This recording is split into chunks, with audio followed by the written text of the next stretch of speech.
Jama'a barkanmu da warhaka, Idin Mubarak, Allah Ubangiji ya karɓi ibadunmu baki ɗaya.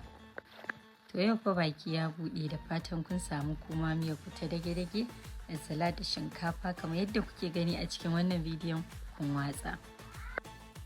To kamar dai da kuke gani ni ma ban yi ƙasa a gwiwa ba, ce da daddare na samu na miyar dage-dage ta na ajiye a gefe ɗaya. Gari yana wayewa na ɗauko salad ɗina da man zaitun, tumatiri da kuma kayan haɗin salad ɗin. Ina gama haɗa salad ɗina na tura shi gefe ɗaya, na zo na shirya na kama hanya na tafi masallaci. Bayan na dawo daga masallaci na ɗaura ruwa yana tafasa, na wanke shinkafa na juye. Shinkafa tana da ruwa, na ɗauko ƙaramin kwano na zuba a ciki, sannan na juye sauran a babban kwano. Bayan na ɗumama wannan jan miyar tawa ta jiya, na ɗauko daidai gwargwado na zuba a kan shinkafan kamar yadda kuke gani.